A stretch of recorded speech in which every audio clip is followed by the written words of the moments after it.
नमस्ते प्रणाम चाची माई बहनी दीदी भौजी, हम मंजू वर्मा। स्वागत बा मंजू लोकगीत 123 पे। आप सबके बीच बहुत ज़बरदस्त सोहर गीत लेके आ है। तो आप लोगन यह सोहर का उम्मीद करत है ज़रूर आप सबका पसंद आई हमारा सोहर गीत और अच्छा लगी तो आप लोगन सपोर्ट ज़रूर करिए। वीडियो पसंद आई तो फुलवाज करिए और ज़्यादा से ज़्यादा शेयर करिए। बहुत बड़ा गाना ना बा भैया लोगन, तो आप लोगन आधे अधूरे में हमारी गाना न छोड़े। काहे से बहुत मेहनत लगाई के यह गाना गावत है, तो आप लोग सुनिए, सपोर्ट करिए। नमस्ते प्रणाम दीदी बहनी माई चाची भौजी। नीलम लोकगीत 123 हमारे चैनल के नाम बा, जैसे कि सब लोग का पता बा। तो एक बार सर्च करके ज़रूर जाइए हैं, गाना देखिए। गाना अगर हमार पसंद आई तो ज़्यादा से ज़्यादा फुलवाज करिए और शेयर करिए। अब हमें सुने सोहर गीत। हे रामा हरियर डारी कैसो गनवा पी जड़वा बीचे बोले पी जड़वा बीचे बोलाई हो। हे रामा हरियर डारी कैसो गनवा पी जड़वा बीचे बोले पी जड़वा बीचे बोलाई हो। हे सुगना बोलिया तो बोले लासो हावन तो रानी जी के आगान हो। हे सुगना बोलिया तो बोले लासो हावन तो रानी जी के आगान हो। अरे अरे रानी आसो हागिन तू हायो बाड़े भागिन तू हायो बाड़े भागिन हो। अरे अरे रानी आसो हागिन तू हायो बाड़े भागिन तू हायो बाड़े भागिन हो। रनिया जल चल तू हमारे के साथे परदेसिया भी सरावाऊ हो। रनिया चल चल तू हमारे के साथे परदेसिया भी सरावाऊ हो। बने बाने संगे संगे रहबे डारिया डारी रहबे डारिया डारी रहबाई हो।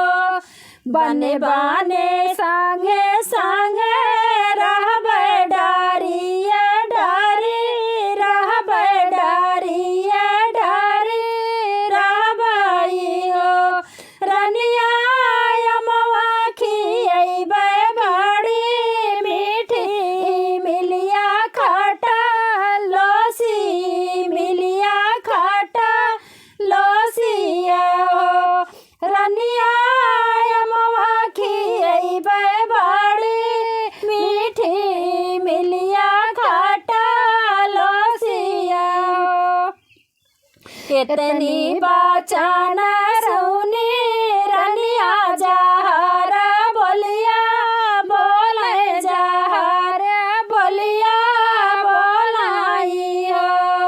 इतनी बाचान सुनी रनिया जहर बोलिया बोले जहर बोलिया बोलाई हो।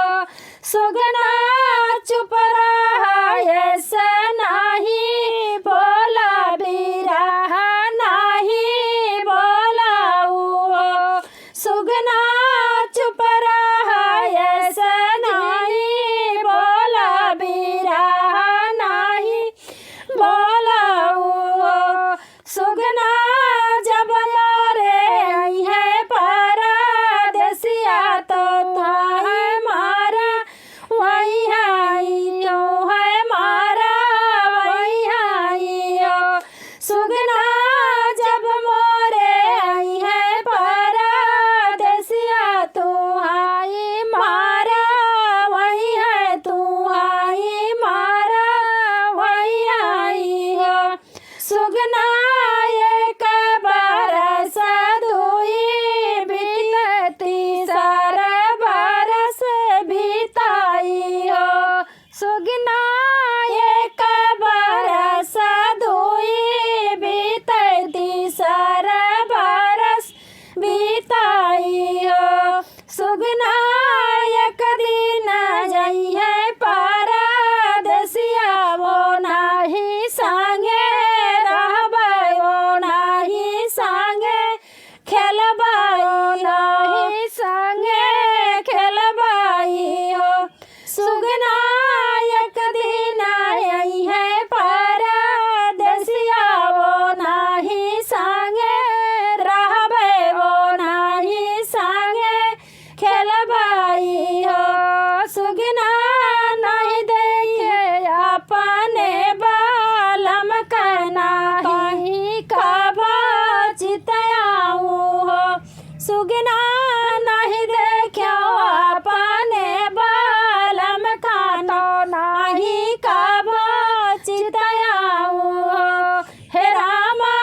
सुगना